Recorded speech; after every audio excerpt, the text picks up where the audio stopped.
The Mayor, Sadiq Khan, is to press ahead with the capital's ultra-low emission zone after 5 Conservative-led councils failed in their High Court legal bid to stop him from expanding the scheme. Khan has described the judgment as a landmark decision and pledged to do everything possible to address any concerns Londoners may have about the scheme's expansion on August the 29th. It's due very quickly indeed. This means drivers of vehicles which do not meet minimum emission standards are to be charged a £12.50 daily fee just to enter the ULEZ zone. So I'm delighted I can now speak with the founder of FairFuelUK, Howard Cox. Howard, thank you very much. This High Court ruling, bit of an obstacle, no, to those who want to see the back of this ULEZ expansion. Yes, I attended the ruling that was made yesterday, and quite honestly, I was when I listened to the judge actually dismissed 3 of the claims from the borough councils, the 5 borough councils that actually brought this judicial review. He dismissed them completely. I was absolutely sick to the pit of my stomach. I could not believe what we were hearing. And I have to say, I must blame the Conservative borough councils for not having teeth in their when their barrister spoke. I attended the actual court case a few weeks back as well. And fundamentally, the most important thing is in all of this is that they didn't get across that, and we must remember that judicial reviews are about the actual process of getting to the decision, not the decision itself.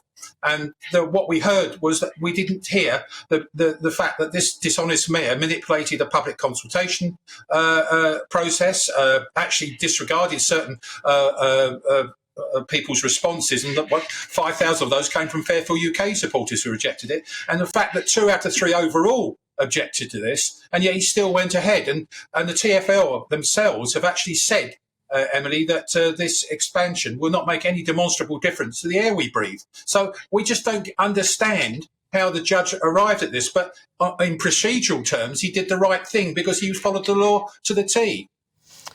Well, that's very frustrating, what you've just said. I am, for one, sick of these consultations, these public consultations that don't seem to have any impact at all on decisions.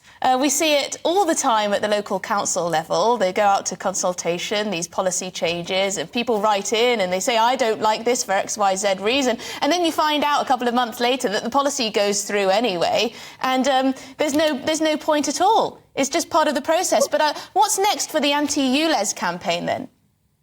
Well, obviously, there is an chance of an appeal, but this issue is actually taxpayers funding one side and taxpayers funding the other side. So it's just more money taxpayers are throwing at this. So we will be looking at crowdfunding to try and do this. But to be honest, the way it goes, this judge, I think, would throw out any appeal completely. I think what we've got to get across to the people is to Keir Starmer and also Mark Harper, the Transport Minister, that this ULEZ expansion is completely unnecessary and needless. I spoke to Keir Starmer about 5 or 6 weeks ago, and I said, how can you actually keep a dishonest mayor as a member of the Labour Party? He's brought your party in disrepute. He manipulated a public consultation agreement to favour his own career-driven approach to actually introducing ULEZ. And let's face it, ULEZ is a cash grab. But Howard, I mean, he does a good job of, pulling on the heartstrings and coming up with statistics, perhaps you'd say manipulating statistics around all the children that are suffering from asthma. No one wants to see children suffering from pollution and adversely affecting their health. Do you think that he's been manipulating what we're seeing in this respect? What do you think?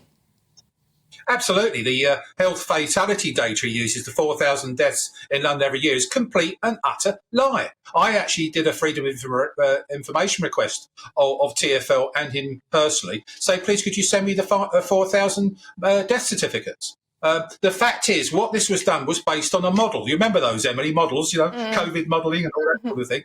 This model actually said that right across Europe, and Imperial College was involved in this one as well, what it said was that actually they divided the number of people who actually potentially could die of air quality issues or breathing issues like asthma or obstructive pulmonary disease, those sorts of things, and work out in a modelling scheme. And don't ask me the full details because I'm not a statistician, but the outcome was the operative word, premature. And that premature death was something like a week over someone's lifetime. So this is a complete manipulation to get, as I repeat, a cash grab for an inept manager of our capital's budget. Well, and we saw in Uxbridge that most people can see through the political jargon and all of this from Sadiq Khan. It really is. I do feel for people and businesses who are going to really suffer from this huge cost. I've seen stories of people, you know, £250 a month extra it's going to cost them just to get to work. Families really, really, really worried about this all. And people just say, oh, it only affects a few people. It doesn't matter, you know, it's all for the benefit, it's all for the benefit. Well, at the same time, talking about the cost of living and cash-strapped families, but not putting the two together. But thank you very much indeed, Howard Cox, there, founder of FairFuelUK